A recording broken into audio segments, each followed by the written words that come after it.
Sa sige pa next.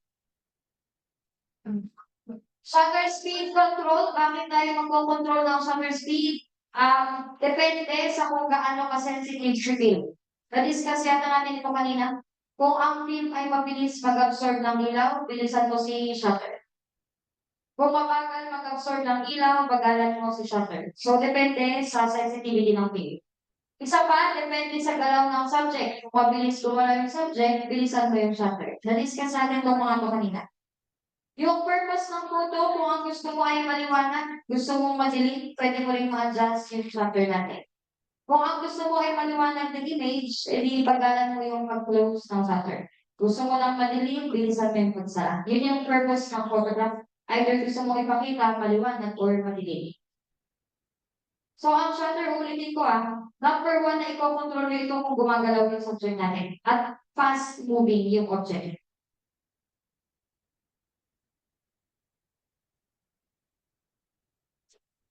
Pati yung light sensitivity ng film, huwag niyo makakalimutan.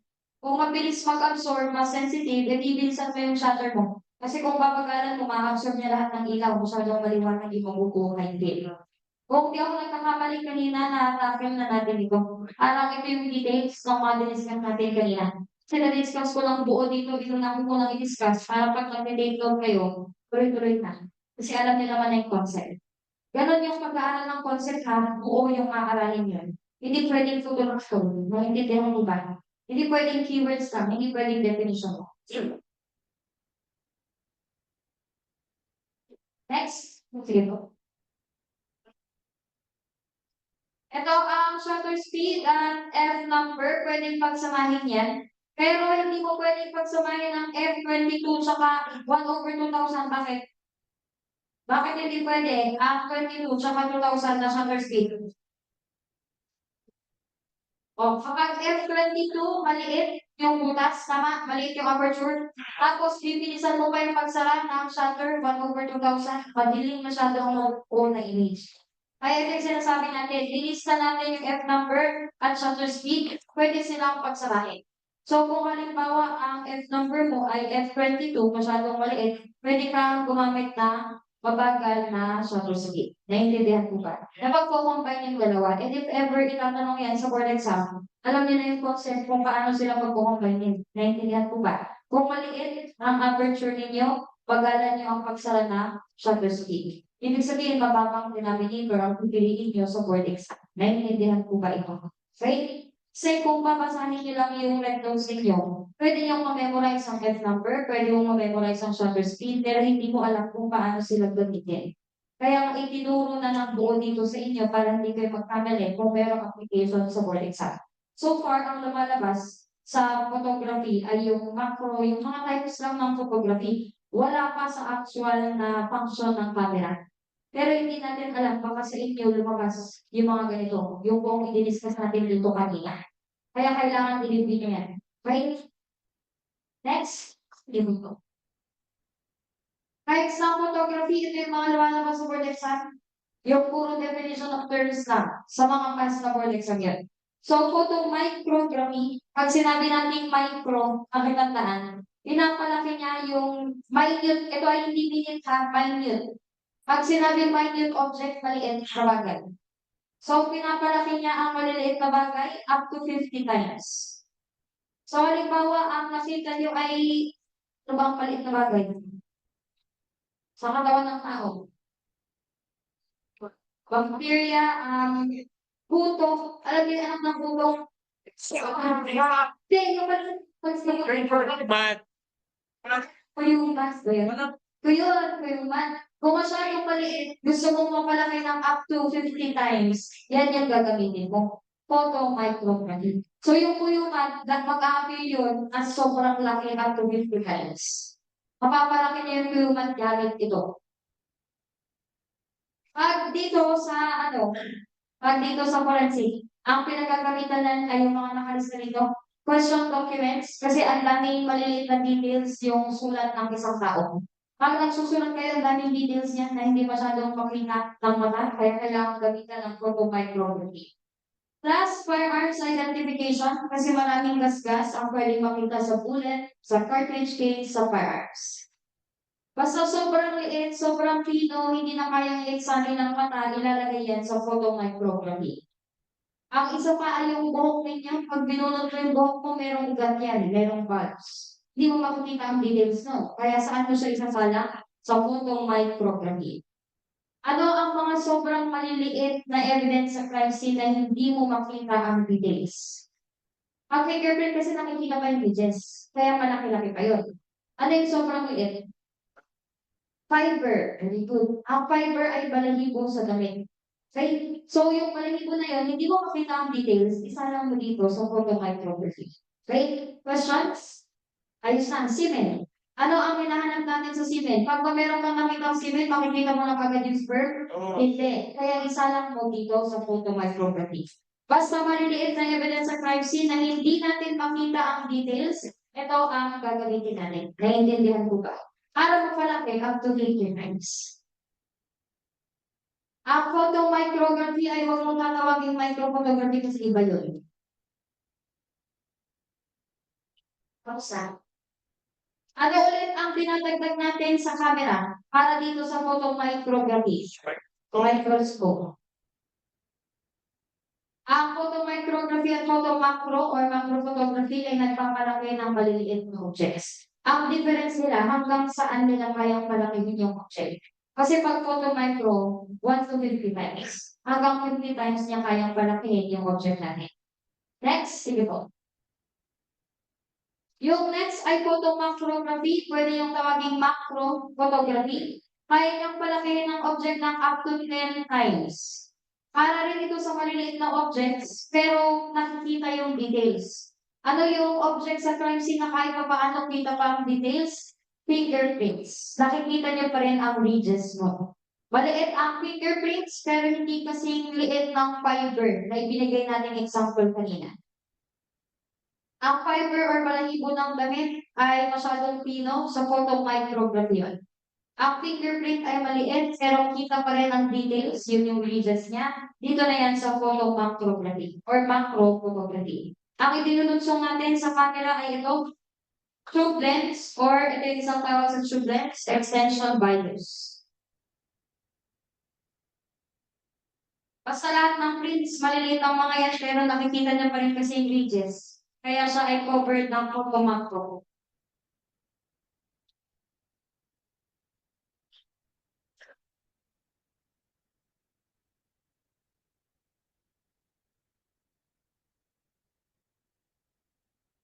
Ang similarities nila ng photomicro ay parehong nagpapalaki ng maliliit na objects. Ang difference, ano ang kinakabit sa camera? At hanggang saan kayang palakihin yung object. So yung isa dinudugsungan ng microscope, ito ay tube lens ang idinadagdag. Yung isa hanggang 50 times, ito hanggang 10 times lang. Kasi ang nire-record dito ay yung maliliit na object pero kita pa rin ang details. Yung isa maliit pinong-pino, wala nang makikang details. Ulitin ko, pwede mo itong tawagin macro photography. Tapos na. Next, sige po. Microphotography ay iba sa photomicrography. Ang microphotography ay nagpapaliit ng objects para magkasya sa camera or sa screen. Malaking object, pinapaliit niya, or yung object na hindi ganun kalaki, pinapaliit pa rin niya. Basta nagpapaliit ito yung microphotography. Yung nagpapalaki ng object, yung photo micro at photo macro. Itong microphoto, nagpapaliit ng object. Anong klase ng object yung pwede natin paliitin? Para masyadong malaki sa paningin natin. Kapag ang astronaut ay pupunta sa kalawakan, malapit sila sa moon. At ang laki ng moon sa harapan nila. So para mapaliit yung moon at magkasya sa screen, pinapaliit nila, ito yung process na pinagdadaanan mo.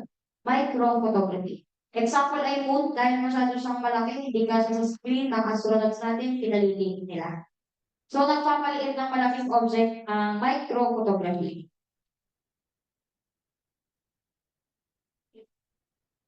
Crime scene photography. Yan, ito madaling intindihin yan. Basta scene of the crime, pero nangyaring crime doon sa lugar na yun, pipicturean natin, ito yung tawag sa photography.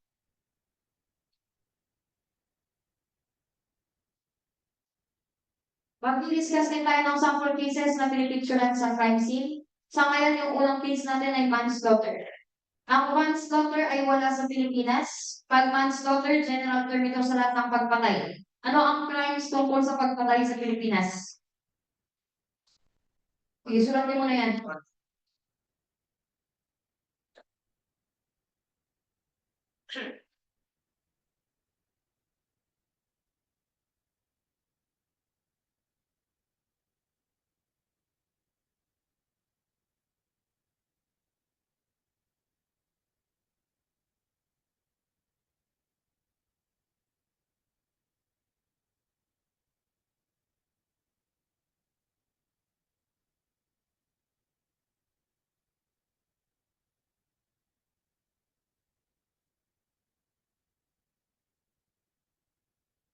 Gusto magsulat dyan.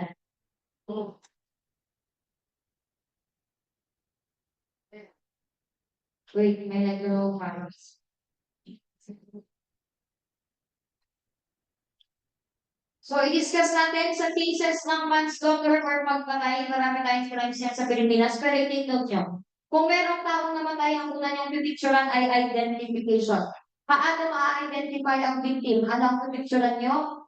Yung mukha. So, sa number 1, kailangan picturean yung mukha para ma-identify yung victim.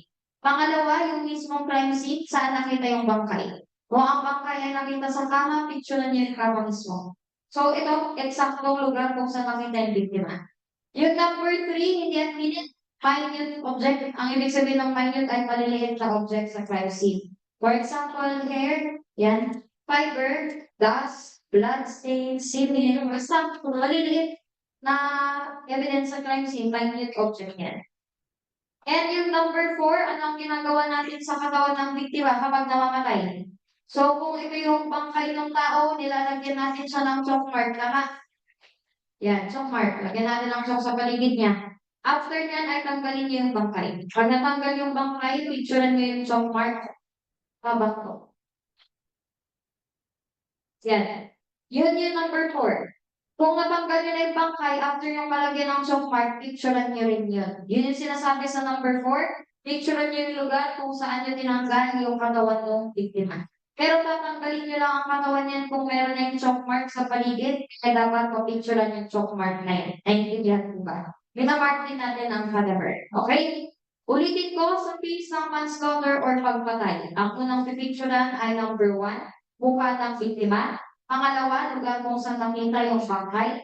Pangatlo, maliliit na ebidensya. At pang-apat, saan nyo inalis yung bangkay? Saan nanggaling yung bangkay? Markahan nyo ng chong sa kanyang picturean. Naiintindihan po ba? Okay? So, sa whiteboard tayo, sir. Ito ang articles kasi nagtatanong sa board exam ng articles. Ito naman yung mga common article niya para memorize nyo yan ngayon pa lang. Article 246, magsisimula parricide. Ito ang manslaughter cases or pagpatay. 247 ay death or physical injuries under exceptional circumstances. I-discuss ko ito mamaya. 248 yung lumabas noong 2019 board exam. Anong article daw ang murder? Kaya nga dapat mag-memorize kayo ng article. Ngayon pa lang, kahit meron kayo mag-memorize dito ng kahit tatlo. Kasi common ang mga ito. And then after ng murder ay yung homicide, 249. Pinakamalayo yun yung infanticide. Yan ay yung killing cases natin dito sa Pilipinas.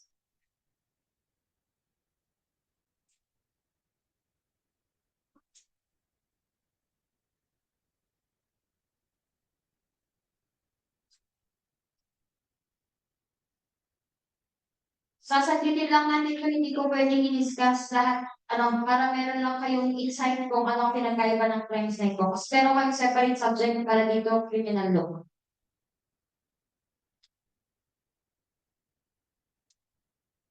Okay.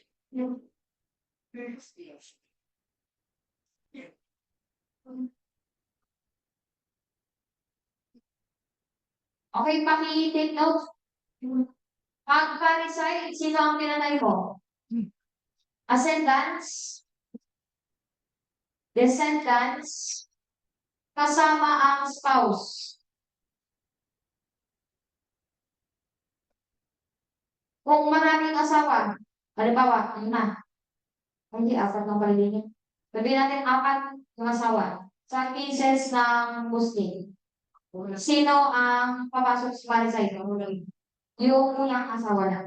Okay? Yung pangalawa, pangatlo, pang-apat, kung yun ang pinatay niya, pwedeng homicide or murder, depende kung paano niya pinatay.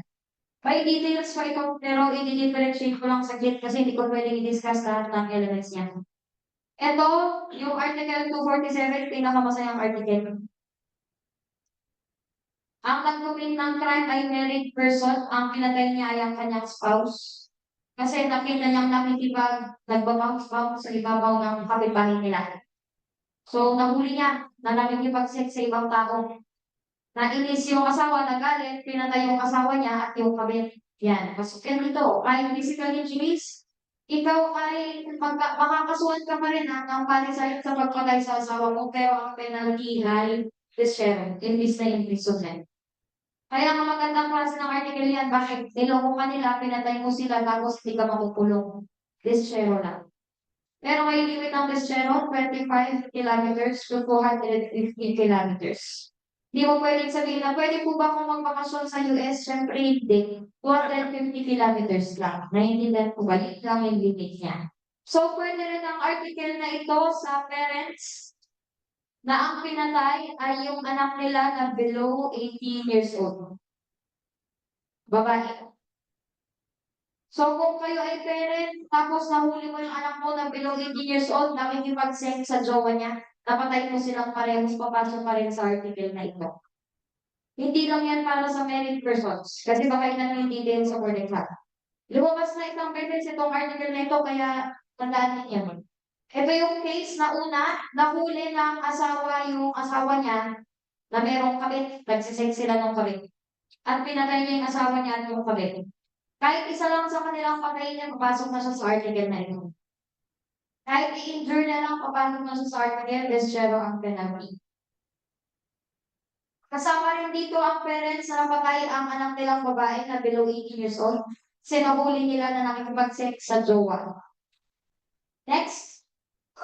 Ang Article 248, murder ay merong intent to kill, syempre. Plus, qualifying aggravating circumstances. Ang pinagkaiba niya sa homicide ay ito, merong intent to kill. Pero, walang qualifying aggravating circumstances.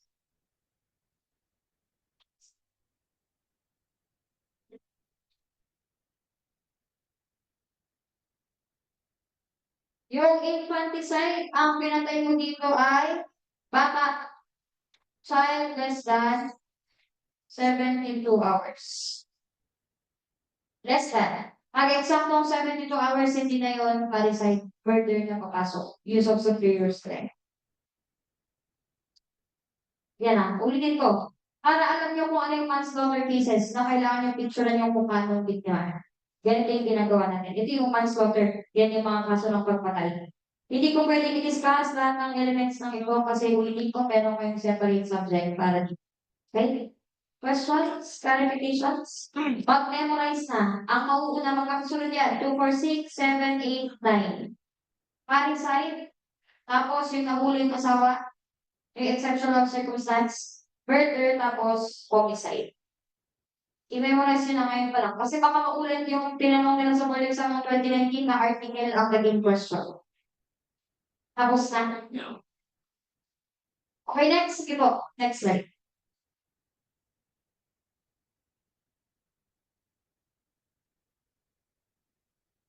Next po. Ang classification of crimes committed, kailangan picturean natin ang injuries ng victim para maklasify natin kung anong crime ang nakumitsi. So, marami tayong injuries na pag-uusapan dito. Pati ang general view, pag general view, buong crime scene ang pipicturean natin, hindi evidence na hindi cadaver ka. Pag pinicturean niyo ang buong crime scene, buong building, yung mga kalsada papunta sa crime scene, general view ang mga yan.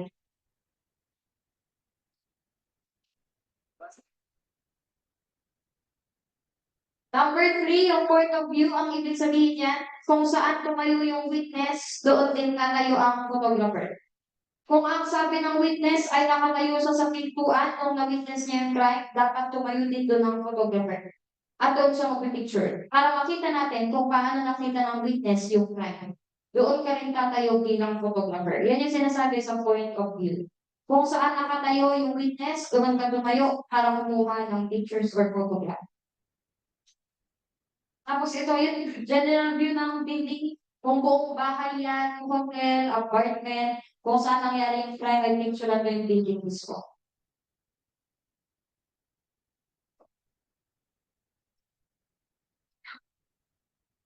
Ito yung yung mahirap na part ng subject natin. Kasi hindi siya kasagsagan nung kahapon na meron kayong quiz every classification type. Dito wala, mag-take note kayo hanggang sa matapos yung klase natin. Ganyan lang yung gagawin nyo dito. Ang masayang subject, yung pangbukas, yung last na subject natin. Andun lahat ng evidence. Sa ngayon, pag-tsagaan nyo na puro ganyan ang nakikita nyo.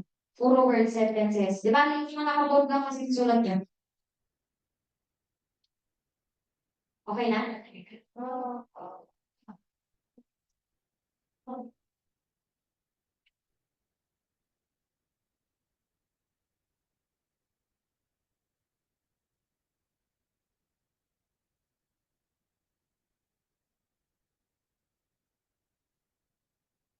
Yes, ko. Next, specific crime scene. Kung merong nagbigti na biktima, hanging case ito. Ano ang kailangan yung picturean kung merong nakabigti doon sa crime scene? So, ang victim natin ay suspected ng suicide pero posibleng mind foul play. Kaya kailangan natin picturean ang details na ito. Ang una niyong gagawin sa crime scene, pagdating sa crime scene ay huwag na huwag niyong ibababa yung biktima.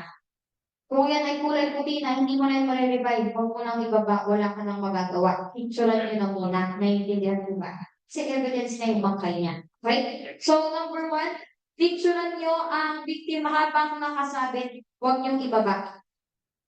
Para makita kung gaano kalayo ang paa niya sa sahig. Ano ang significance ng number 1? Picturean niyo kung gaano kalayo ang paa sa sahig. Yan. Kung halimbawa, yung paa ng biktima ay nakadikit sa sahig, makakapagbiktima yun. Hindi. Kaya dapat merong distance talaga para masabing suicide yung nangyari.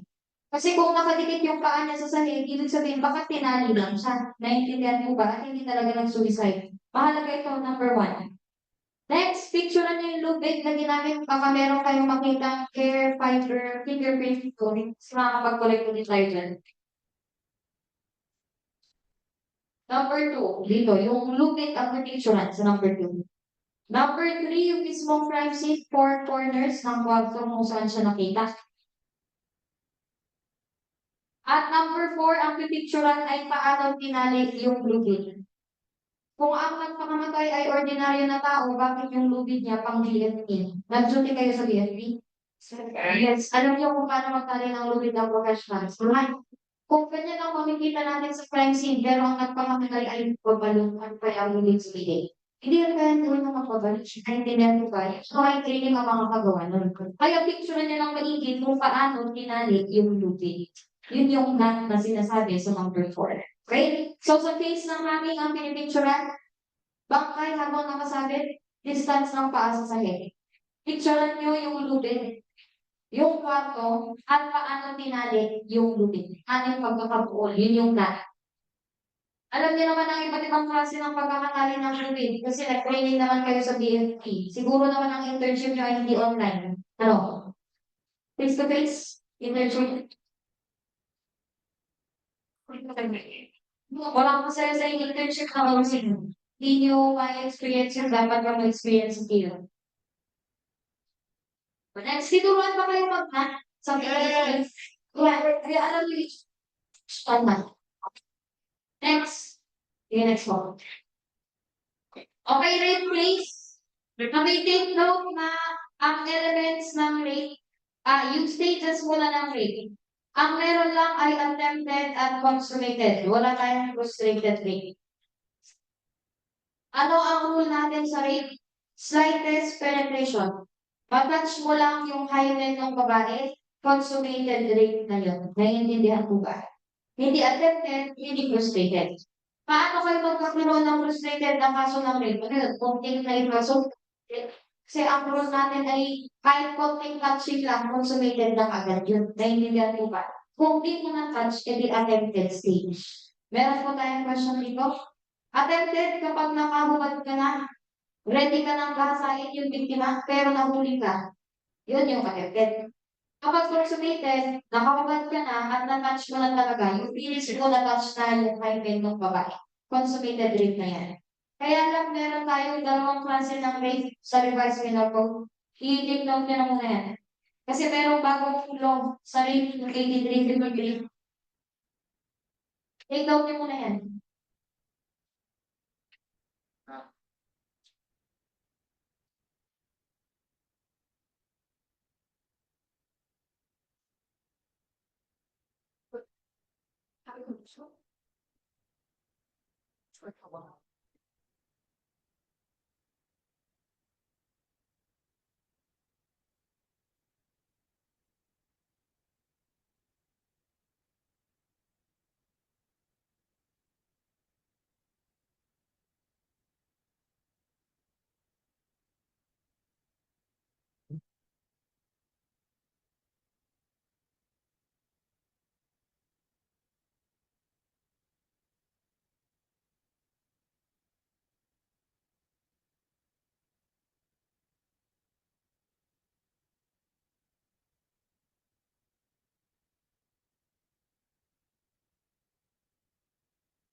That's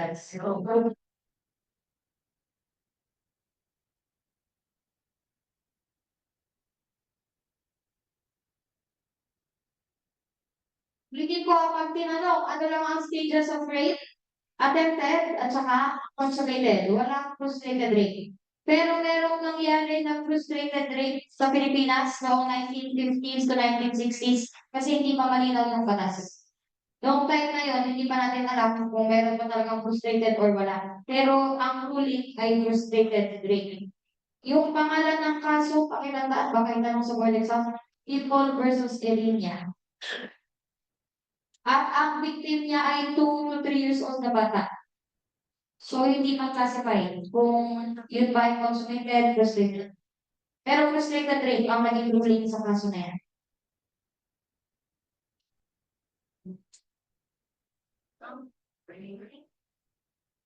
So, kapag rape case, pakitake note, ang pipicturean natin ay identification ng victim, yung letter A, yung mukha niya. Kailangan natin talagang picturean yung mukha ng biktima.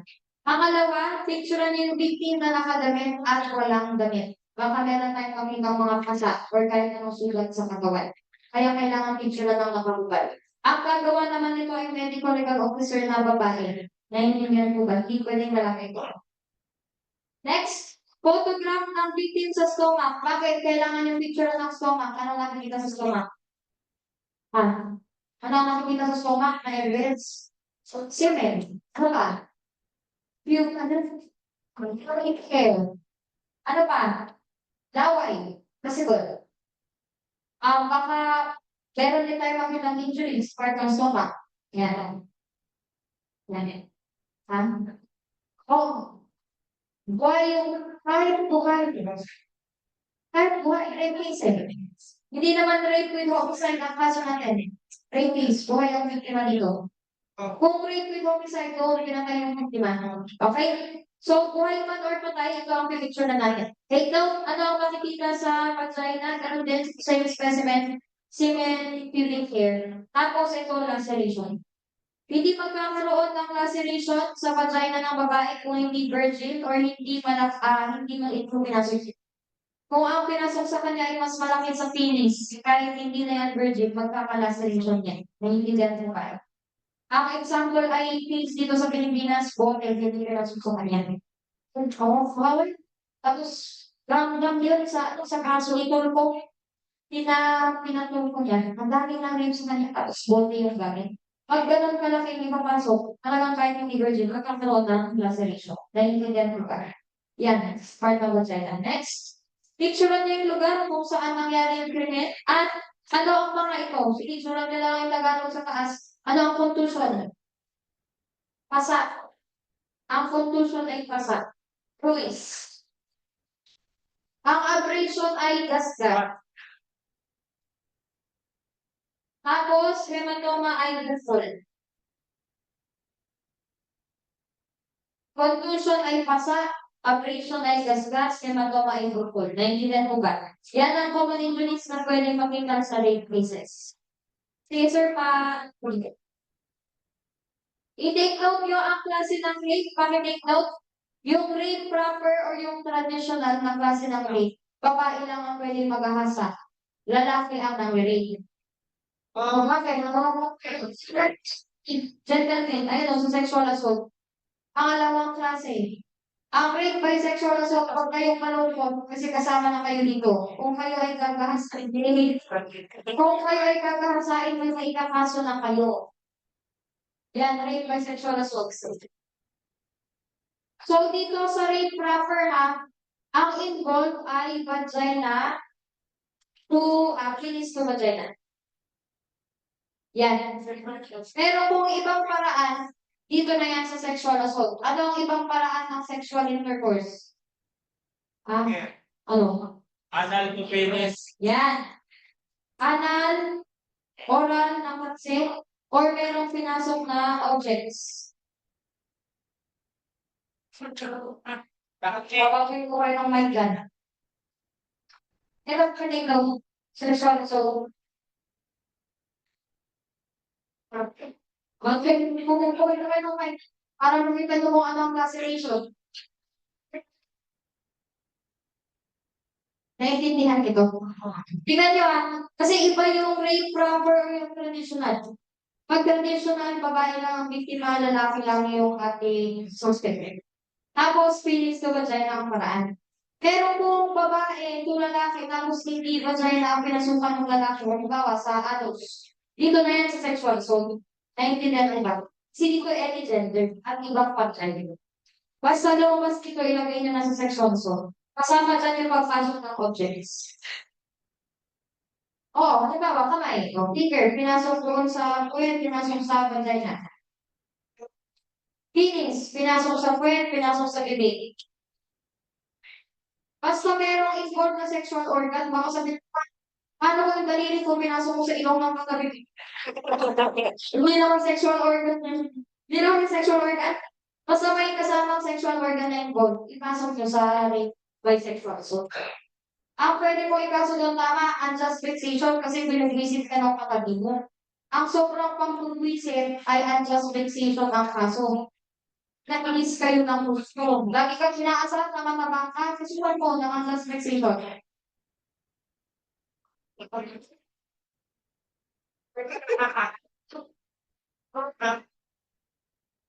Okay na.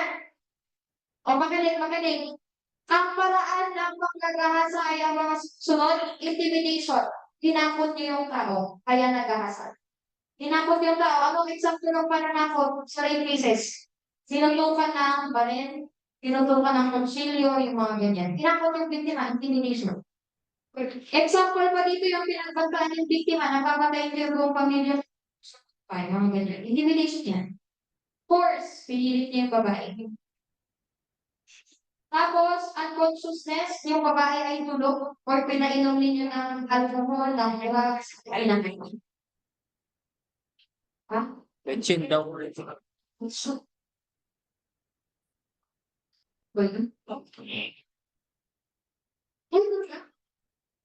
Yung alak, hinahaluan ng betsin tapos, bakit ng betsin? Ano?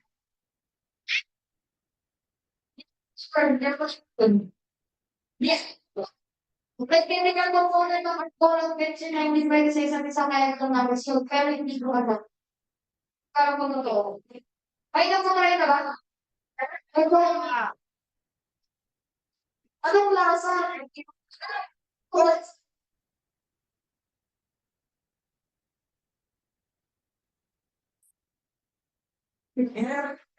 Budget sarap, marami, hindi na yung magana. Pero yung get chill, medyo kailangan hindi na maganda sure.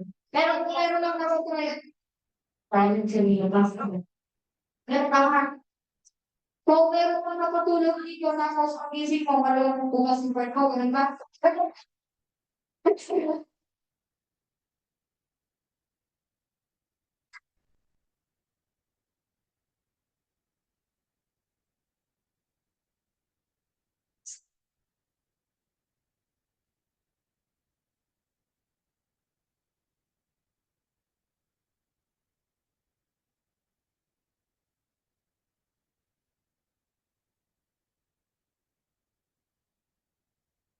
Pan, practice.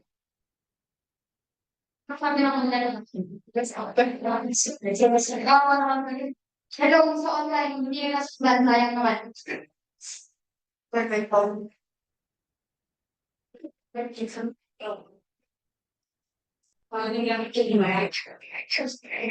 Next. Okay, bakit take note? At RA 8353. RA 8353. Sorry. Ha? Oo. Maraming bago dito kaya pa sa inyo. Kahit prostitute, pag sinusunod na yung prostitute kasama na dito. Kaya magbayad kayo. Ito na po na kayo. Kaya kayo mas mag-break. Kaya nyo, sana yung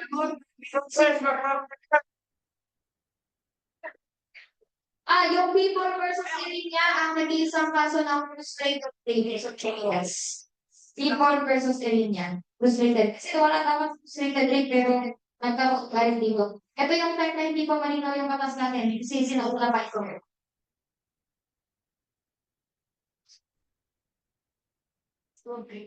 Yeah, frustrated rape. Yun, Irinya.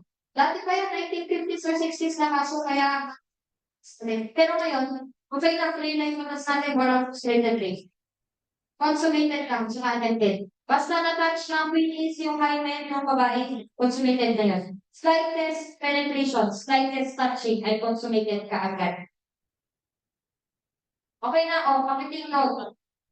Surveillance photography. Alam niyo kung ano meaning ng surveillance, diba? Lumabas para sa board exam namin yung surveillance.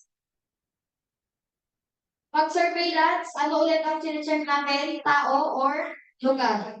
So, pag persons, ang tawag natin sa surveillance ay tailing or shadowing.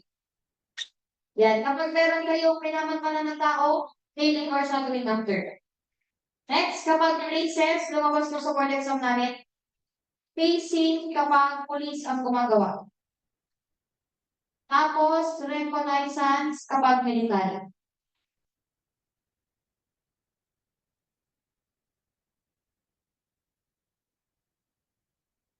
Sige po, sa camera po, sir. Dagdag doon sa tinignan nyo sa surveillance. Kasi ito yung isang gamit niya. Hindi lang tao ang pwede yung manmanan, pati ang places.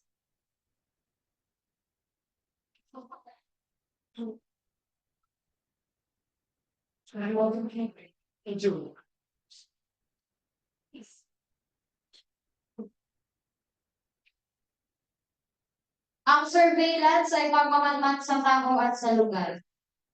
Ang mga taong pinapagmanan ay criminals, suspects, pwede rin kapag ikaw ay star witness. Kasi marami gustong pumatay sa'yo, kailangan kayo nakasunod sa'yo.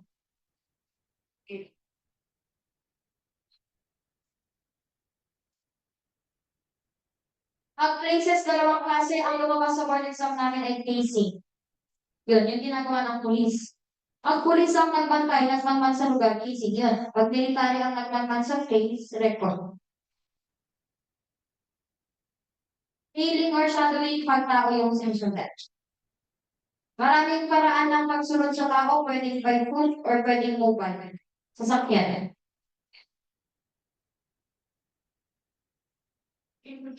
Okay na?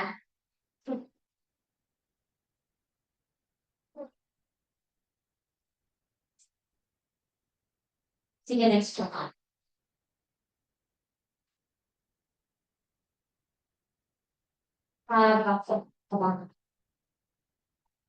Bakit? Yan. Infrared photography ay para sa chart documents, mga nasunog na document. Pwede pang mabasa yun. Basta ito ang gagamitin natin, infrared. Kahit nasunog na yung document sa US, ito common na ginagawa. I-assemble nila yung mga nasunog na document tapos mababasa pa nila yung laman niya. Infrared. Oo, maganda. Maganda yun sa US kasi mas advanced yung technology doon. Kapag ultraviolet, ito ay para sa invisible or masyadong maliliit na stain.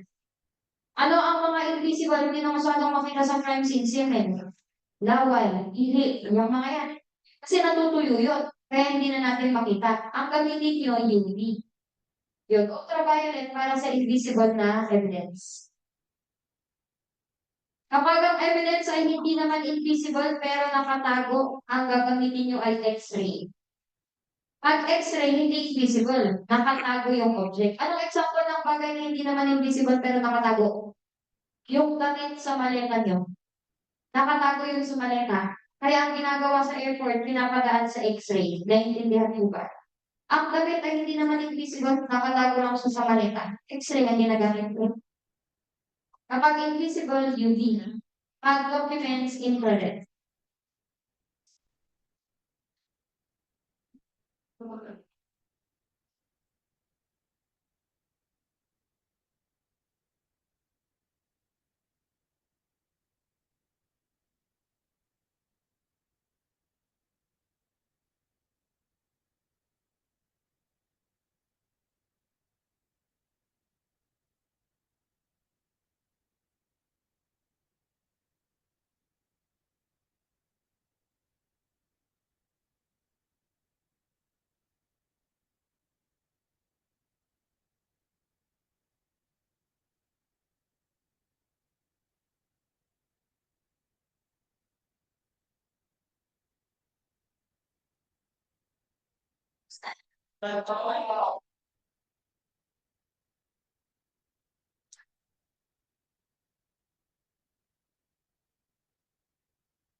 Okay, next na. Sige po, sir. Next, kung ang nangyari ay traffic accident, may nagkabanggaan na sasakyan or merong nabangga na tao. Ang picture nyo ay yung lugar kung saan nangyari ang aksidente. Siyempre, yung crime scene mismo.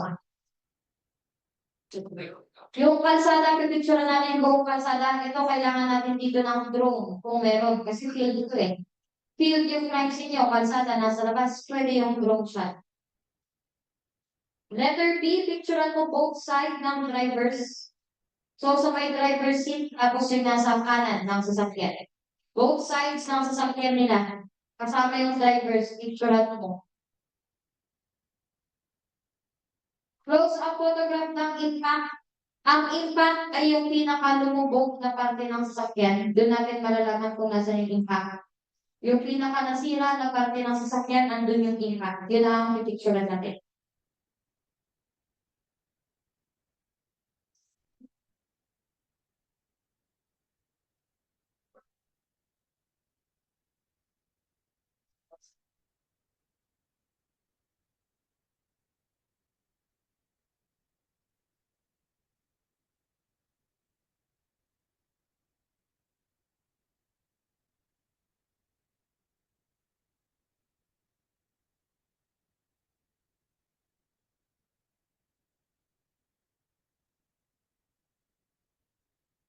Yung letter D, picturean nyo ang debris. Silent S. Debris. Ang debris ay yung mga tumalsik na parte ng sasakyan, pwedeng glass, or kahit anong part ng sasakyan na tumalsik doon sa crime scene. Yun yung debris.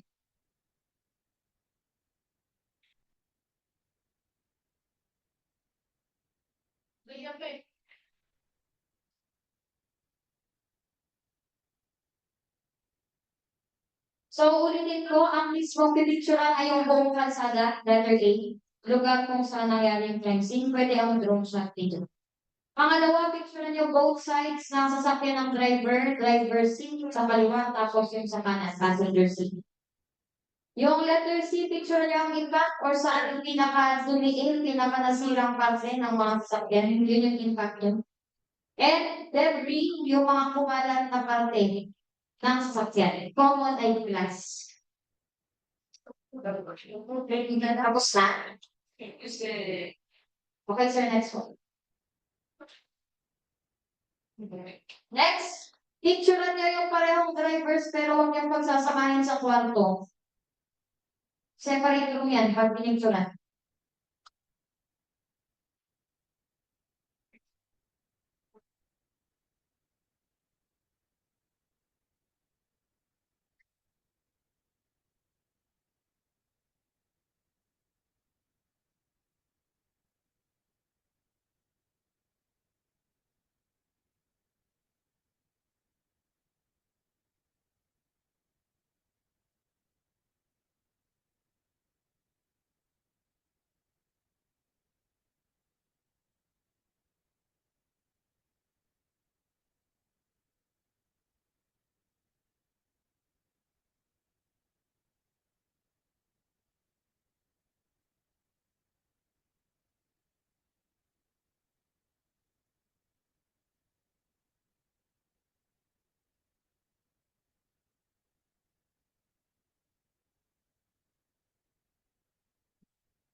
Yung letter F, spectators, yan yung mga chismosa sa crime scene, nakikiusoso.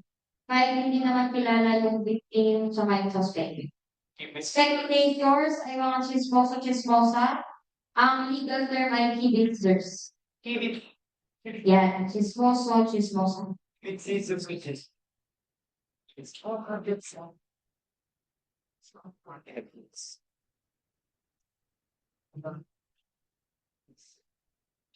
Letter G, picture niyo lahat ng damage. Kung meron bang gasgas, may natanggal na pintura, may lumubog na pantay, lahat ng sila ng sasakyan, pinipicture natin yan kahit maliliit na gasgas. And syempre, plate numbers ay pinipicture din. Specific na parte ng kalsada kung saan nangyari yung crime scene. Kasi yung letter A, buong kalsada ang pinicture niyo.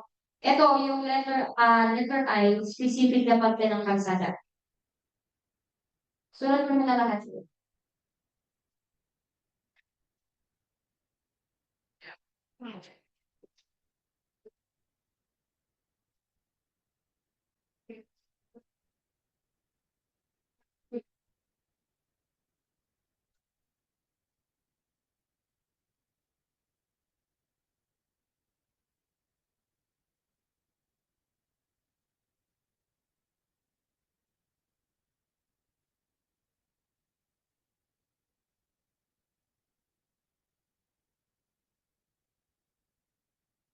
Okay, so ito yung definition ng skid mark. Ang skid mark ay gasgas na makikita sa kalsada dahil sa pagsadsad ng gulong. So yung color black na kulay ng gulong ay naiiwan sa kalsada. Kasi imbis na gumulong ng maayos, nag-block yung wheels. Sumadsad sa kalsada. Upset sa.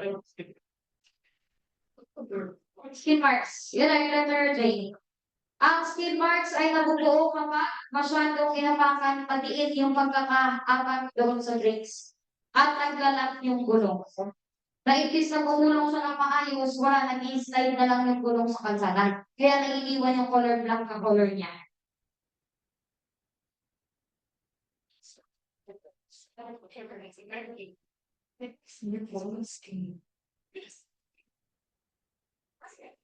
Pag nag-lock yung gulong, mag-i-slide na lang yan sa kalsada. Kaya may black na maiiwan. Yun yung skid marks. At yun ang picture ninyo. Sa skid marks, may estimate natin kung saan parte ng kalsada nag-brake yung driver.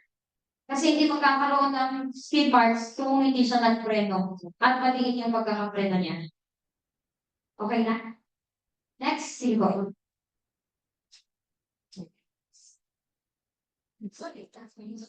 Tapos na ba to? Next.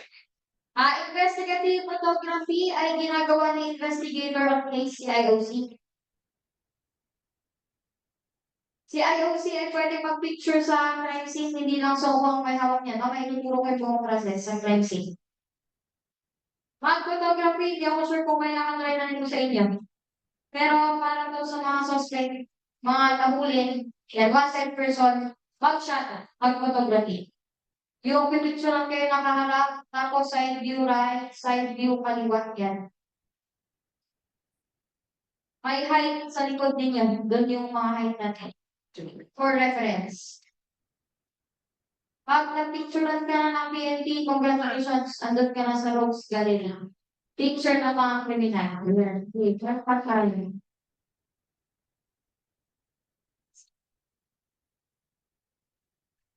Fingerprint photography, andun na, pinipicturean ng fingerprints at pinalalaki for comparison purposes. Para i-compare natin ang question at standard ng fingerprint. Alam niyo naman ang ginagawa sa comparison, pinagtatabi ang standard at question.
Next na ba?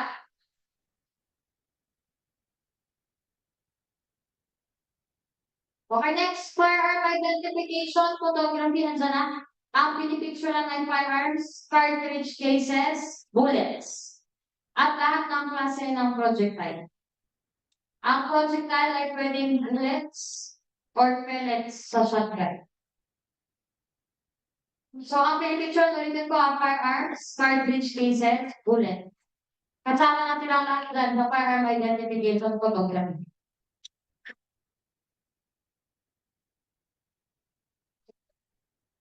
Question documents ay pwede rin natin picturean. Para kung sakali, i-examine natin yung document, pwede yan. O kaya naman kung mawawala yung document, meron tayong additional copy, extra copy. Yan yung purpose ng pag-picture sa documents.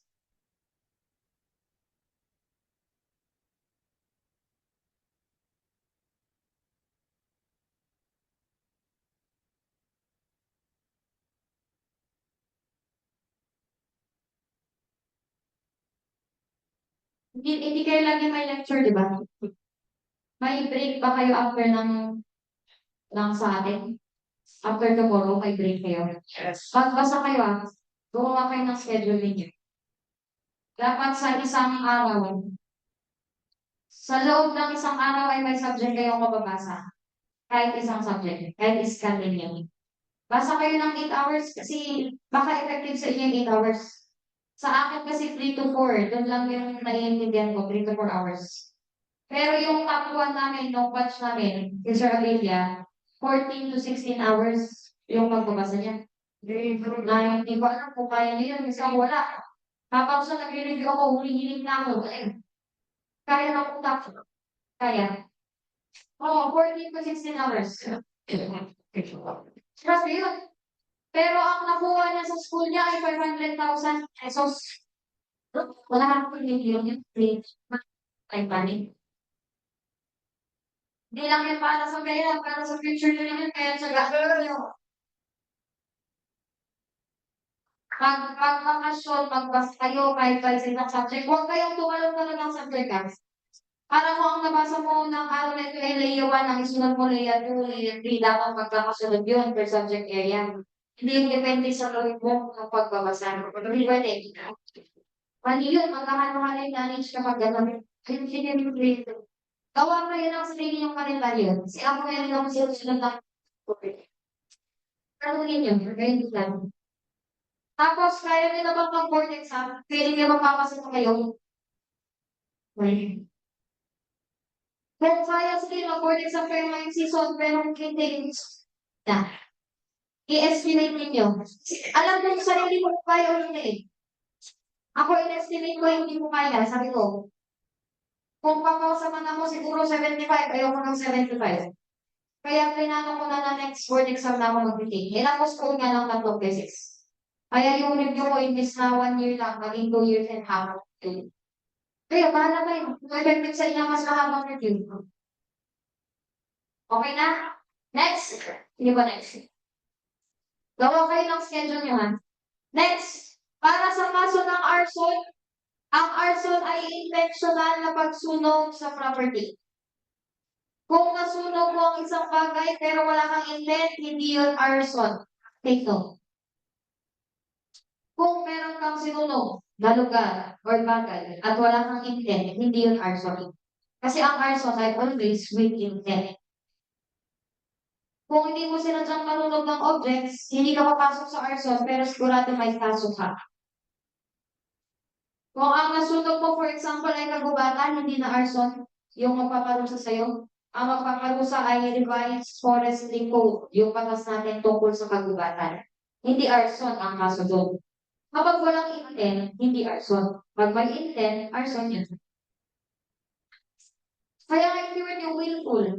Ibig sabihin sinadya mo. Voluntarily ginawa mo. Kung hindi mo sinasadya, hindi na arson yun. Ang una nating pipicturean ay origin of fire. Ano ang shape ng apoy? Kayo naman ay nag-observe naman siguro kayo pag nagsusulat ka. Nagsusulat tayo ng kahoy. Paano ang galaw ng apoy?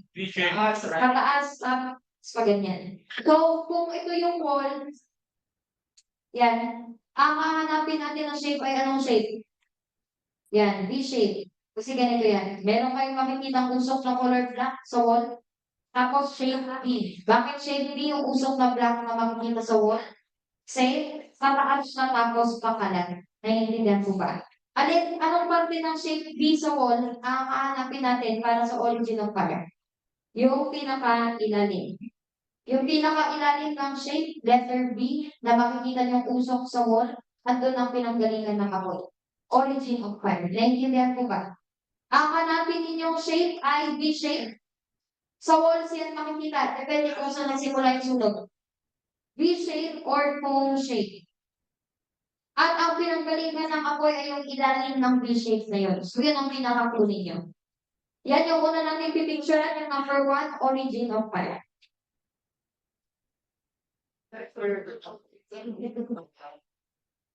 Paano kung sa isang building ay meron kang nakitang tatlo na V-shape? Anong ibig sabihin nun?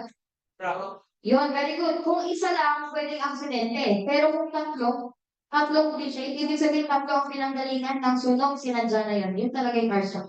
Questionable yun kapag ganun. Next, series.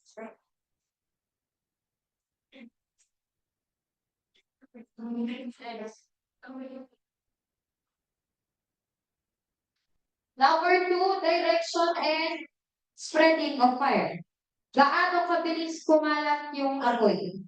Kung masyadong mabilis, sa loob ng 10 minutes, nasunog ka agad yung buong building, ano ang dahilan? Kasi hindi normal, na 10 minutes, sunog ka agad yung building natin. Anong dahilan? Sinabuyan ng accelerant or pampabilis ng apoy. Gasolina, kerosene, petroleum, alcohol, yan yung mga accelerant natin. So, i-take note nyo yung number 2. Kailangan mapicturean nyo yung direction ng apoy. Saan siya papunta? Kasi kung saan papunta yan, malamang doon sinabi yung alcohol sa direction na yun. At kung masyadong mabilis ang pagkalat, nilagyan talaga yan ng pampabilis yung accelerant na tinatawag. Ang accelerant ay ang liquid, petroleum, kerosene, gasoline, alcohol. Yan yung mga common. Number 3, kailangan picturean natin ang kulay ng usok, smoke, color ng apoy, yung flame, at saka yung size niya. Ano ang normal na color ng apoy? Apoy. Ano ba sunog? Orange or red. Di ba yun yung common. Pero merong apoy ng color purple. Pag ang na-picture niya sa crime scene ay purple na apoy, ano ang ibig sabihin? Kasi meron yun. Potassium. Yun, very good. Ang ginamit ay potassium. Ibig sabihin, pag nag-picture kayo sa crime scene at ang nakita ay purple, at yung lugar na yun ay wala namang potassium, ibig sabihin may naglagay ng potassium doon sa crime scene. Naiintindihan mo ba? Kaya kailangan i-take note yung kulay ng usok at kulay ng apoy. Merong apoy na color white. Ano ang masusunod pag white? Magnesium. Magnesium. Very good. Gusto ko na kaya.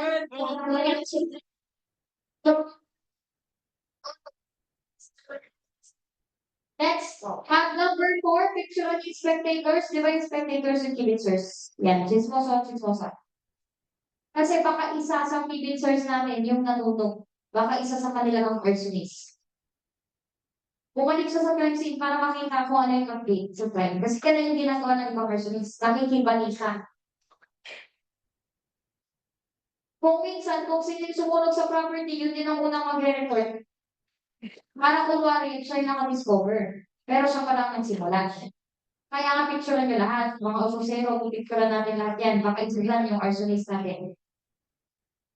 So, ito sa malis ko, pag mayroong sunog, picture ang direction ng apoy. Bakit? Kung mabilis ang pagkilos ng apoy, baka may accelerant.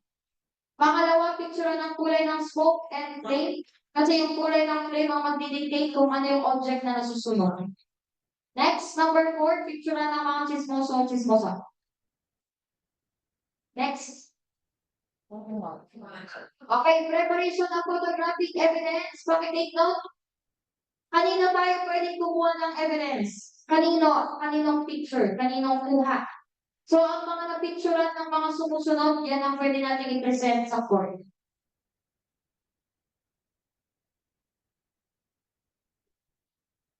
Yung number 1, police photographer, pwedeng galing sa PNP or NBI. Law enforcers ang mga yan.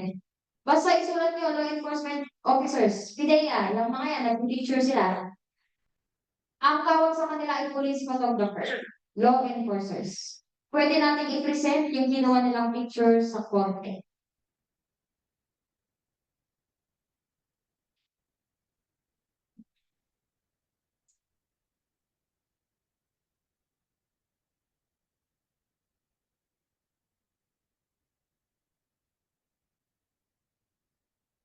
Yung amateur photographer, pwede natin kunan yung pictures na kinunan ng mga chismoso-chismosa. Yun yung amateur. Ang amateur, isulat nyo dyan, kibitzers, spectators. Kasi nag-picture ang mga yun sigurado. Pwede nyo kunin yung mga pictures na nakuha nila, i-present natin sa court. Pwede yun. Kasi baka isipin nyo, ang pinipresent lang sa court ay makakuha ng PNP. Hindi. Tatlo yan. Pwede sa PNP, police photographer.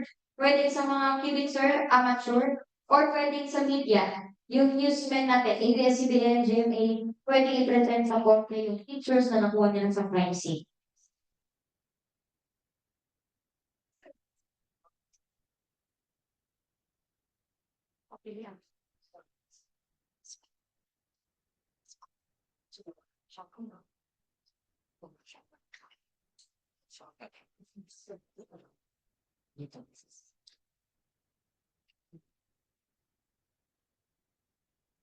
Tapos na, nakuha ang sources kung kanino pwedeng kumuha ng evidence. Yan ha, tatlo yan. Kasi baka itanong sa board exam sa inyo, the following are the sources of photographic evidence, etc. Yan, pwede tayong kumuha dito sa tatlo. Kahit kibitzers, kukunan natin yan ng photographs. Okay? Questions? Next. Sige, next po. Next, crime scene photography. Ito ang definition ng criminal investigation. Sulat yung definition.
Take note, sa criminal investigation, ito ay pag-alam ng facts or katotohanan doon sa nangyaring krimen. At ang trabaho ng criminal investigator ay ang mga sumusunod. Una ay kilalanin ang suspect, identify the offender. Pangalawa ay i-locate ang offender. At pangatlo, maghanap ng ebidensya laban sa offender. So, tatlo ang trabaho ng investigator. Tandaan nyo na yan ngayon pa lang. Sa criminal investigation yan.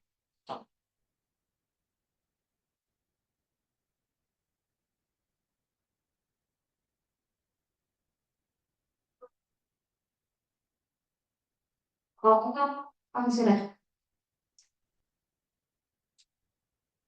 Cardinal. Okay, ulitin natin. Cardinals of criminal investigation ay 5Ws 1H. Yan yung facts na hinahanap ng investigator.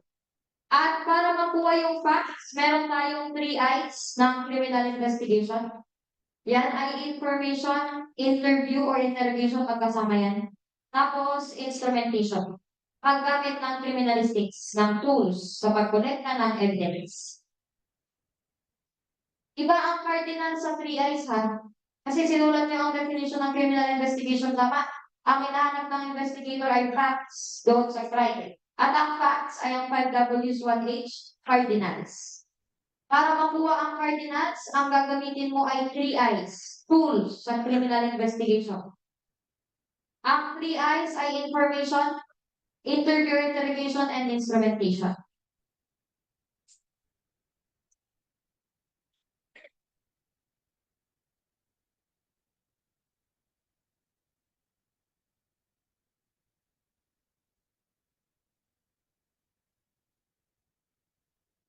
Yung tatlong trabaho ng investigator, ulitin ko identify the offender, locate the offender, at provide evidence for of his guilt. Ibig sabihin, kukuha siya ng ebidensya laban doon sa tao.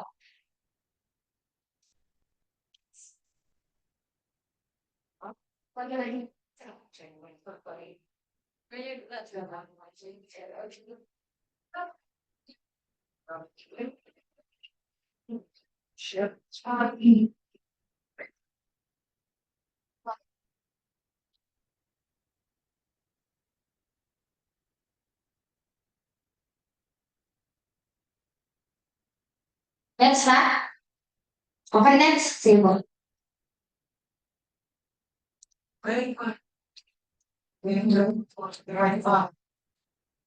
Yeah, next. Bakit? Ay, sa camera muna. Ay, lang. Dito lang mo sige. Pagod sulat.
Na.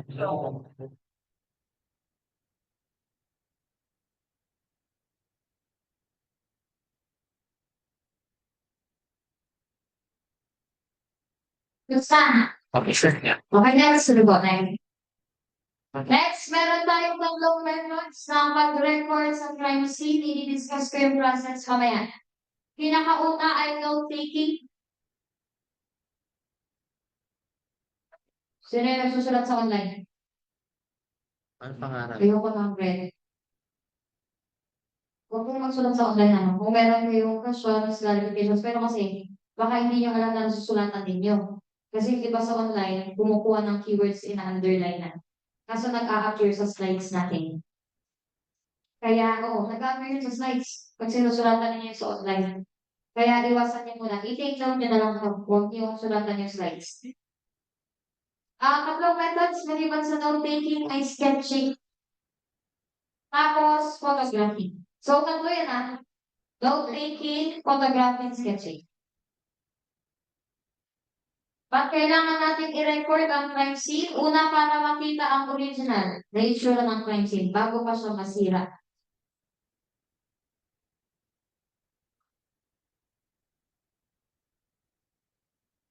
Pangalawa, para i-record ang itsura ng evidence.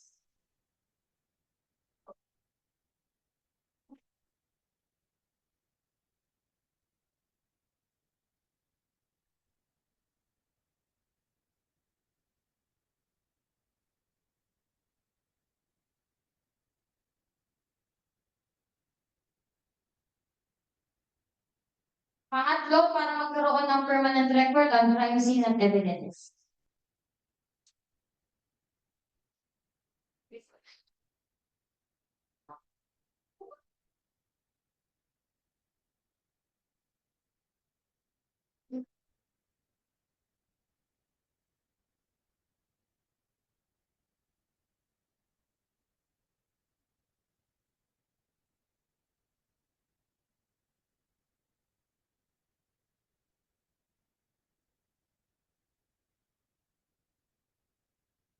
Sa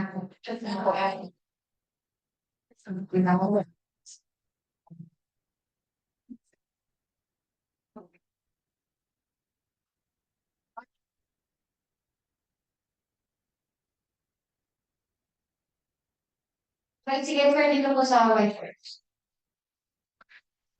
Sir, sa whiteboard na.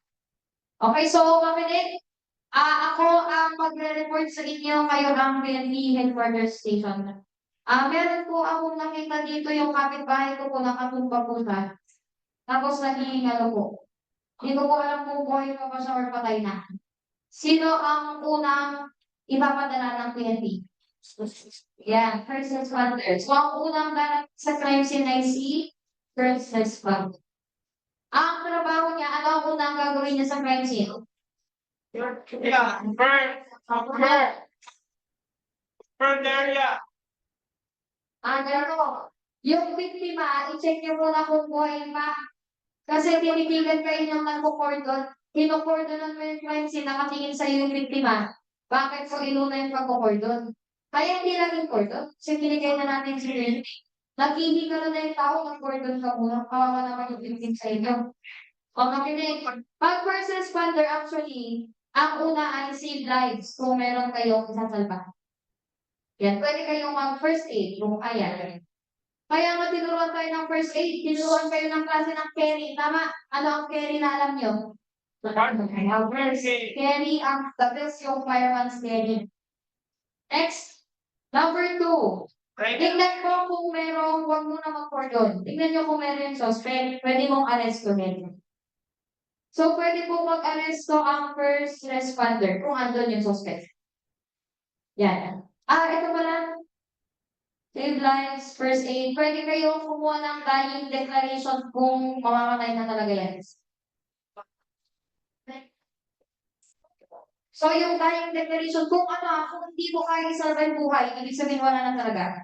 Halimbawa, magbigay tayo ng example, nakalabas na yung bituka, si-CPR mo kayo? Wala na. Pag nalabas na yung bituka, wala ka na CPR. Kunan muna yung dying declaration, pamimigod na yung gusto. Huwag mong sayangin yung oras ng CPR. Yan, kunin niyo ang time declaration. Ang sabi niya, Sir, pakisabi sa asawa ko, mahal na mahal ko siya. Dying declaration ba yun? No, ang dying declaration ay yung may kinalaman sa kamatayan niya. So kung ang sinabi niya ay yung kapitbahay po namin, si Dominic, sabi niya, siya po ang sumaksak sa akin. Yung dying declaration niya. Basta may kinalaman sa pagkamatay noong biktima. Okay? So next, after nito ay pwede na kayong mag-cordon. O yan, favorite nyo, mag-cordon. Cordon, pwede na. Next, pwede mo mag-picture si first responder. Yes, outside frame, sir. Yun, very good. Pwede siyang mag-photograph. Pero huwag siyang papasok ng crime scene. Doon siya sa labas ng crime scene. So, halimbawa, yung buong building, pwede niyang picturean. Yung entrance doon sa building, pwede niyang picturean. Pero hindi yung evidence. Kasi hindi masisira niya yung evidence kung papasok siya sa crime scene. Okay? So, pag tinanong sa court exam, baka masipat or false. Ang turo sa atin, hindi dapat siya mag-photograph ng crime scene. Pag sa loob.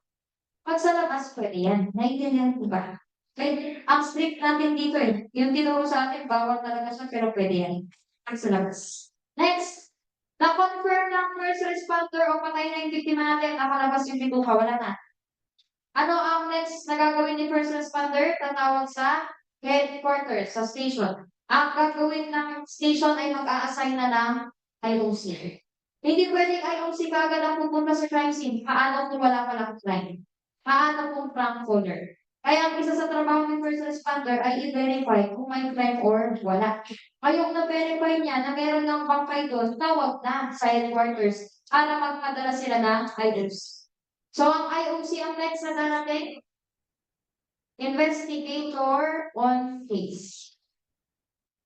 IOC or officer in charge.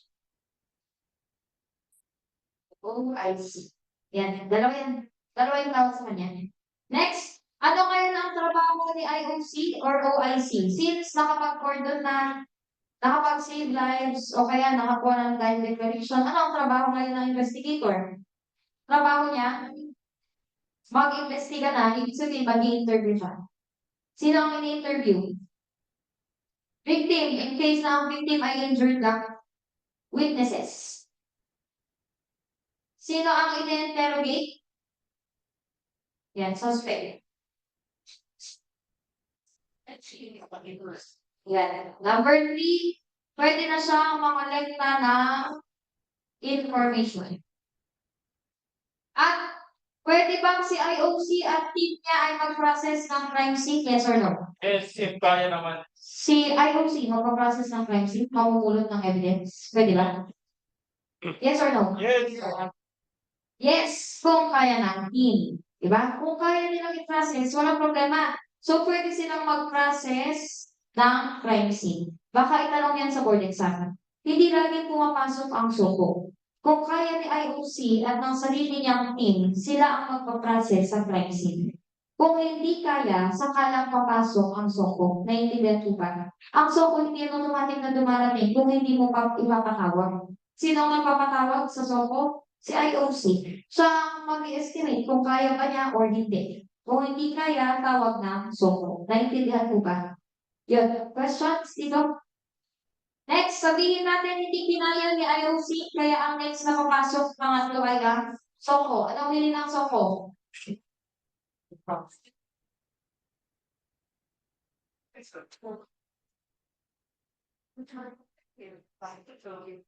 Yan, operation. Kasi ito ay isang klaseng operation ng PNP sa crime scene. So, ang unang papasok sa crime scene ay sino? Ay, wait lang. Hindi ko palang doon. Ang may-ari ng crime scene ay si IOC, tama? Pinapahiram niya lang sa soko. Kaya na tinawagan ng soko. Ang tawag natin pag si IOC, pinahiram ang crime scene sa soko ay over. Ang turnover, si IOC, ipapahiram ang crime scene kay soko team leader. Yan yung term natin.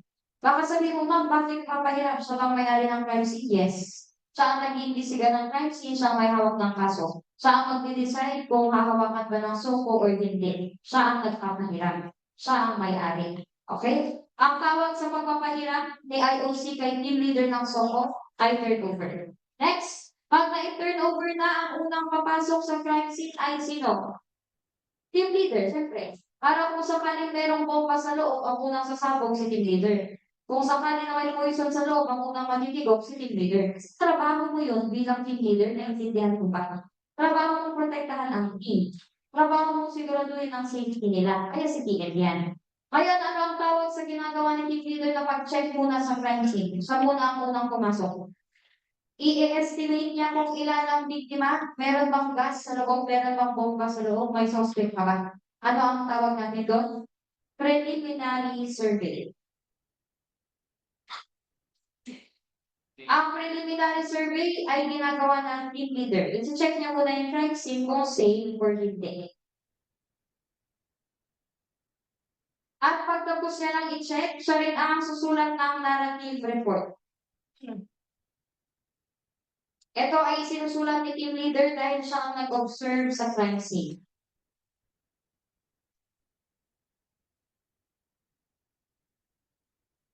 Pagtapos na yung narrative report, ano ang next process natin sa crime scene? Pwede na bang magulot ng ebidensya? Mamamaling ano ang first process? Yan. Number 3, mag-picture na muna kayo sa crime scene. Photograph the crime scene. Ang mag-picture lang ay syempre si photographer. Kahit lahat kayo magaling humawak ng camera, meron talagang maka-assign dyan. After mag-picture, pwede na bang magulot? Hindi, may ka-partner yung photograph, di ba? Anong ginagawa ka? Sketch. Yan, yung sketch, the crime scene. Ang gagawa ay si artist, sketch artist.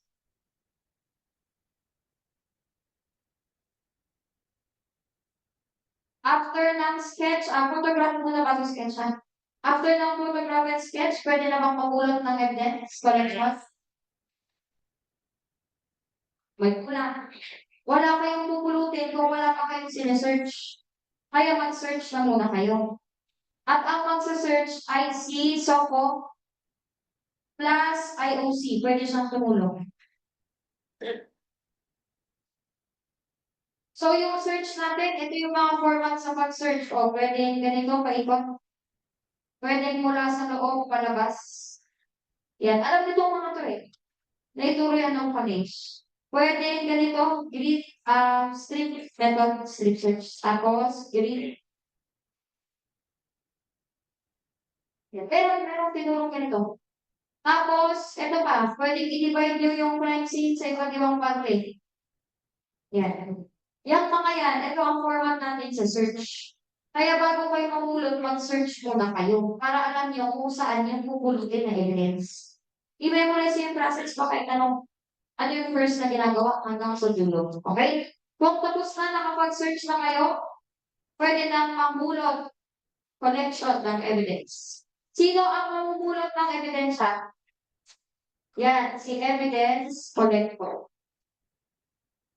After niyang pulutin ang ebidensya, ipapasa niya kay evidence custodian. Yun yung mag-aalaga ng evidence.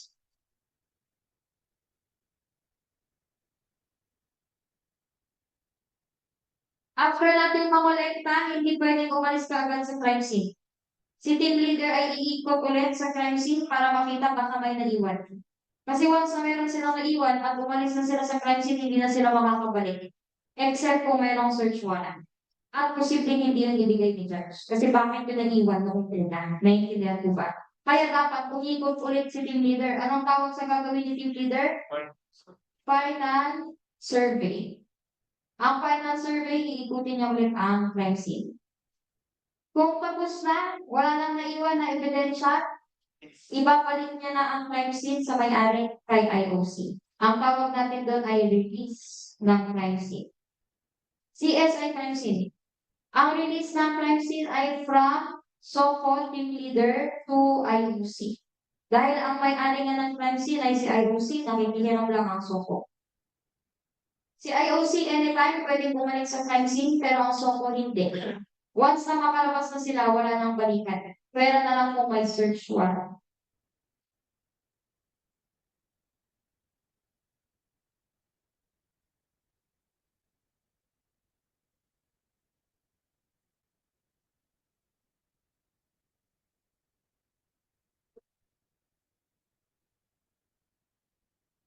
Memorize niyo yung frase. Hindi lang ito dito sa forensic, pati sa CBI. For your information, sa CBI, lumalabas ang forensic questions at sa forensic lalabas ang CBI. Ang CBI pwede lumabas ng criminal law kasi touch na talaga ang batas. Lahat ng subject natin nag-overlap. Yung nasa isang subject pwede lumabas sa ibang subject. Kaya ang safest na paraan ng review ay basahin nyo na lahat ng subject bago pa kayo mag-board exam.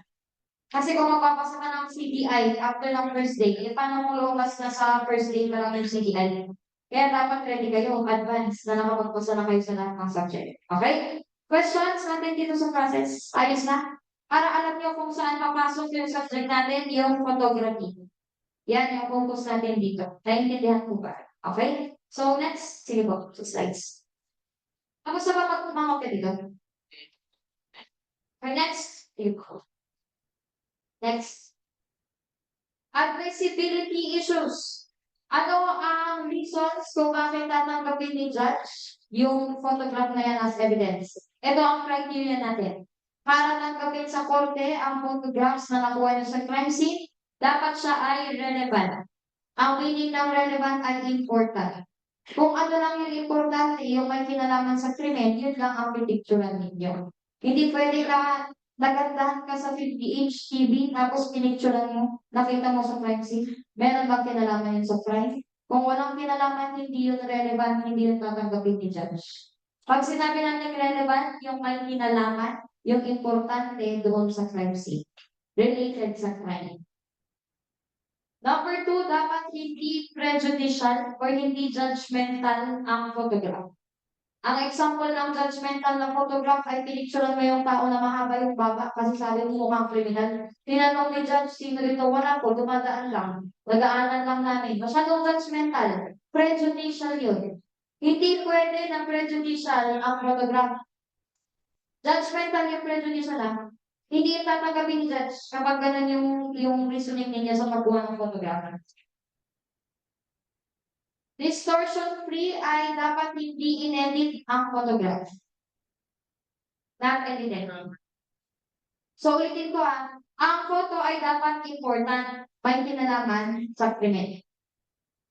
Tapos, non-prejudicial, dapat hindi judgmental. Distortion-free, dapat hindi in-edit. Accurate representation, dapat sa measurements. Kaya kapag mag-picture tayo ng evidence, merong ruler na katabi. Naiintindihan po ba? Para ma-measure actual measurement ng object. Accurate representation ay actual na itsura, actual na measurement ng object. Okay na? 4 na requirements para tanggapin sa korte ang photograph as evidence. Questions? Next. Tapos na. Okay, next.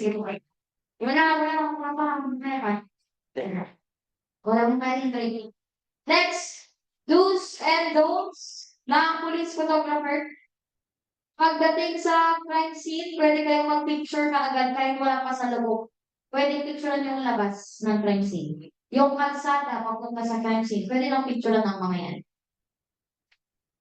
Use photo lab, lahat ng pinicturean ninyo ay merong listahan. Ang tawag sa listahan ng pinicturean natin objects ay photo lab.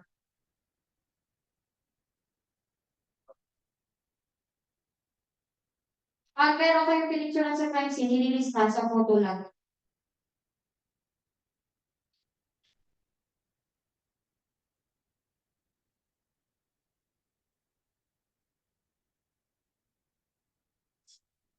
Tapos yung tatlong views ninyo sa crime scene, overall, medium at close-up. Pag evidence na ang pipicturean natin, dapat may ruler, tapos tanggalin niyo yung ruler, picturean mo ulit. So, pipicturean natin kasama ang ruler, tapos tanggalin mo yung ruler, picture na naman sa evidence. Yun yung meaning ng with and without scale. Ruler yun, yung scale. Pang-measure sa evidence. Pag overall, buong crime scene ang pipicturean mo. Pag medium, i-divide mo sa iba't ibang parte yung crime scene. Pag evidence na ang pinicturean mo, close up yun. At kasama sa evidence yung cadaver o yung bangkay.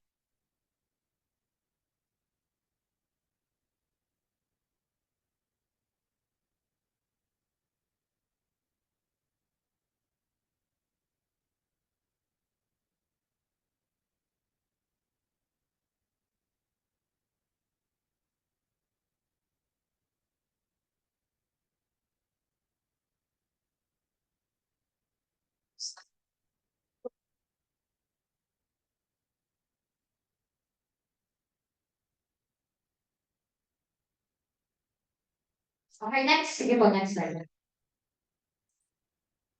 Next, picturean nyo lahat ng evidence bago pulutin. Alam niyo naman yung process niyan. Pag nagpipicture kayo, picturean ng entry and exit kasama ang mga bintana. Kasi baka dyan pumasok yung suspect niya or baka dyan lumabas. Hindi lang crime scene ang pinipicturean, pati ang mga katabing building, surrounding areas.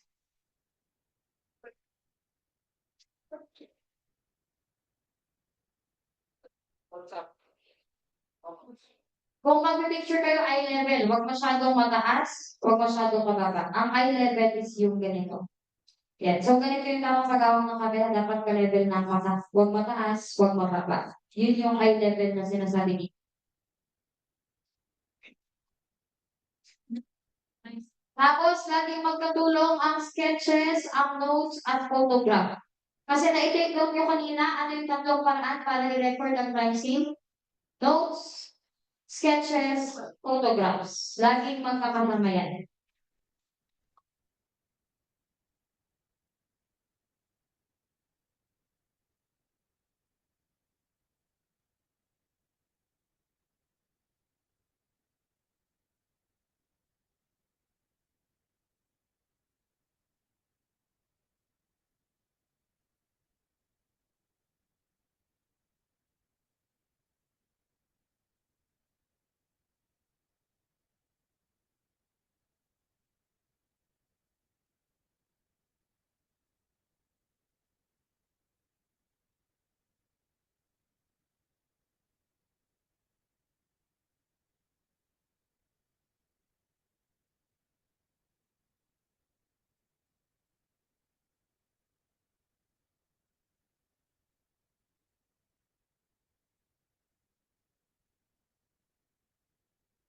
Next na.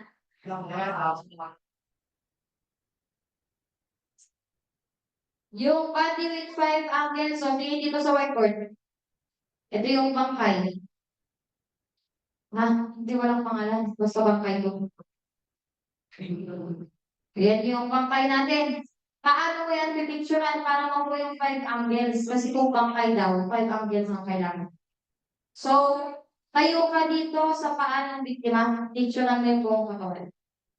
Tapos, tayo ka dito sa kanan niya, picturean mo yung buong katawan. Tayo ka sa ulo, whole body pic. Tapos dito sa kaliwa. Apat lang yan. Nasaan yung isa? Thank you.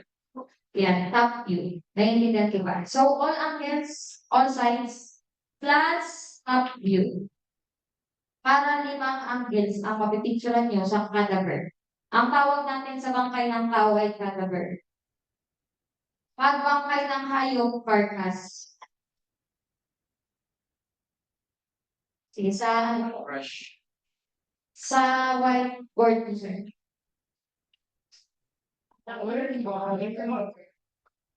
Yan ay naka-asterisk. Tayo ka dito, dito, apat plus top view. Para 5 angles na. Tapos, pagbangkay ng tao, cadaver, pagbangkay ng hayop.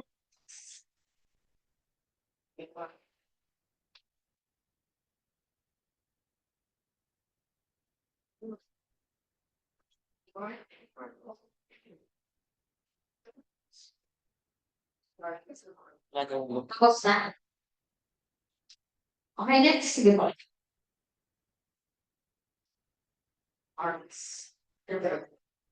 Next slide po. Next. Pipicturean nyo ang obvious wounds.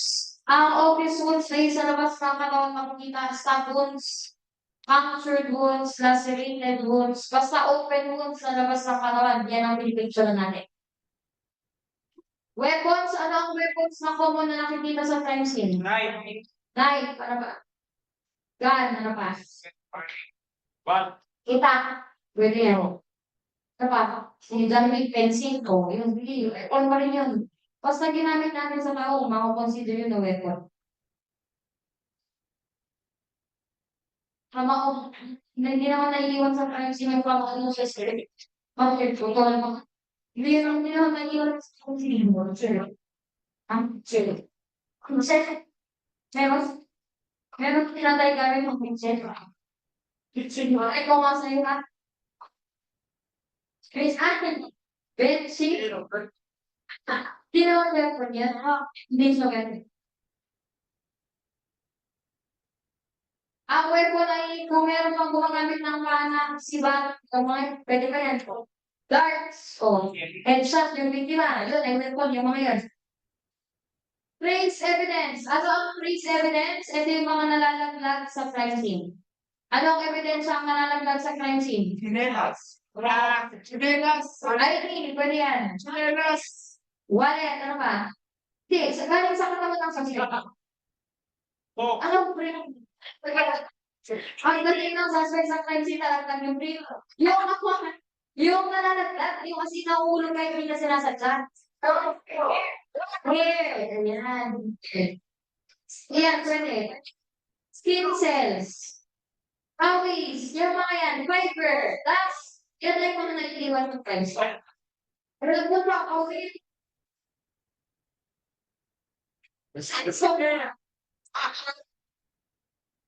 Sige, so, sige, nakalimutan ko ito. Okay na? Ano ba talaga? Evidence of struggle. Sino yung nandalaban sa crime scene? Saan nyo makikita ang evidence ng struggle? Nandalaban. Sa victim. At saan ang panlalaban sa leg? Kung meron sasaksak sa'yo, pamahanap mo ang leg. Kaya pamahanap din yung braso. Sa kanino yung evidence na lumaban ng biktima or pinotektahan yung sarili. Kaya ang prevention, yung pagdepensa ng biktima sa sarili niya, dito mo sa braso. Naintindihan ko ba? Yan. Pwede. Next, yan, kamay. Pwede rin dito. Kung sasasakit siya, inaral niya yung kamay ko. Evidence of struggle niya ngayon. So, next. Okay, next na. So, wala. Next. Autopsy ay, okay, sige. Inis-discuss natin yung autopsy. Para kapag namatay kayo, alam niyo kung anong gagawin sa inyo. Ang autopsy ay ginagawa lang kung wala kayong nakitang evidence sa labas ng tao. Hindi natin alam kung anong pumatay doon sa tao, i-autopsy natin yan. This one. Yeah, possible poison, possible ang pumatay ang alcohol, yun yung isa. Ano pa? Drugs, baka nasobrahan kayo sa gamot. Cigarettes, ay pwede rin. Basta, yung nasa pinaka-focus sa murder cases. So, kung hindi yun nakita, yung nasa labas ng katawan ng biktima, wala kayong nakitang evidence, pwede natin i-autopsy. Ang autopsy, ang unang bubuksan ay yung surulo ninyo. Ulo muna. Ihiwain mula sa left ear papunta sa right ear. Pag ganito ang pataas. Yan, hihiwain natin yan. Pag nahiwa, bubuksan dito sa harap, sa likod. So, makikita ang skull ninyo. Pag nakita ang skull, ano natin yan, ikakat dito, malikot. So, alam ninyo, yung parang pag kinat mo sa gitna, yan siya, iangat na ninyo. Iangat natin. Tapos lalabas yung utak ninyo. Ang gagawin sa utak ay ititimbang ko na para makita kung normal yung utak mo hindi. May normal na timbang ng utak para sa normal na tao. Kung yung sa'yo ay masyadong magaan, anong ibig sabihin? Ibig sabihin, pinaliit ng poison, yun yung isa. Grabe naman ko yung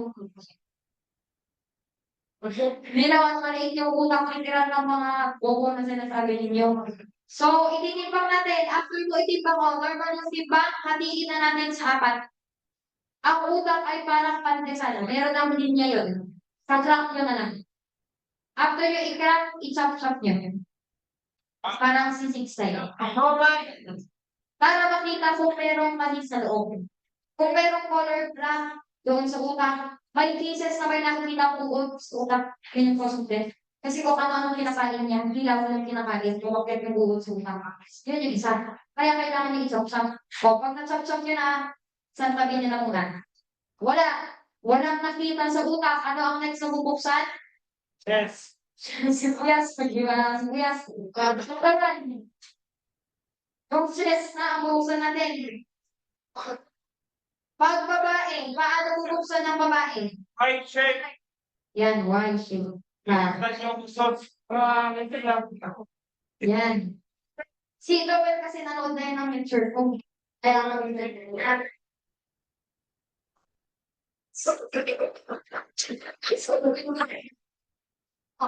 o ikaw, pag lalaki, paano niyo gustong liwain? I Nalalagyan ko muna ng apps.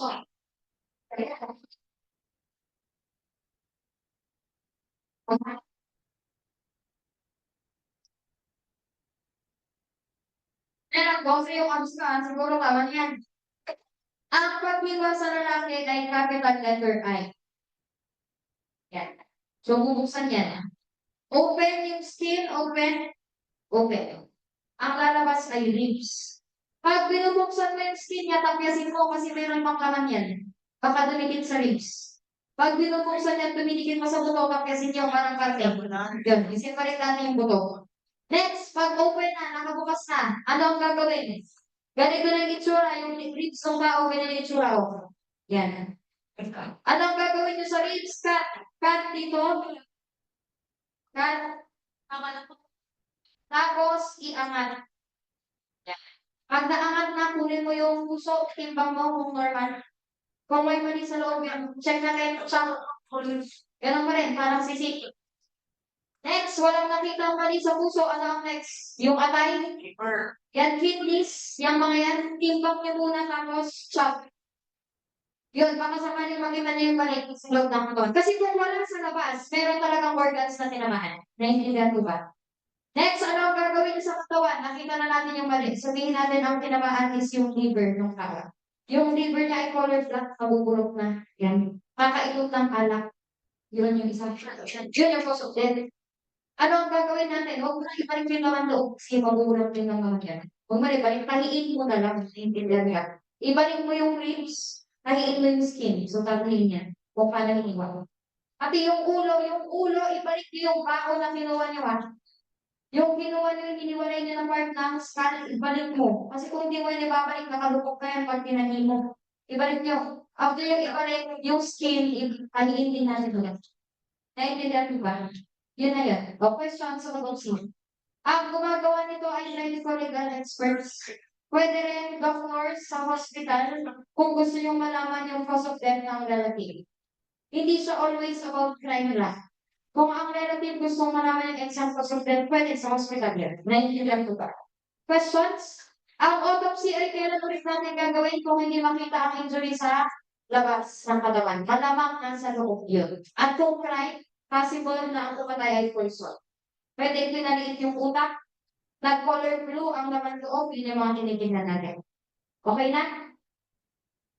Sige, mag-break na muna kayo. At bumalik ng 3:15. Minutes para lang yung nila. Yun yung extreme close-up photography. So, kapag sa crime scene, tatlo lang ang ginagamit natin ng politiko, general, medium, close-up para sa evidence. Kung tapos na tayo sa crime scene, ipasa niyo ang evidence sa laboratory. Ang gagawin ng laboratory ay extreme close-up. Kasi sila ay gagamit na ng microscope.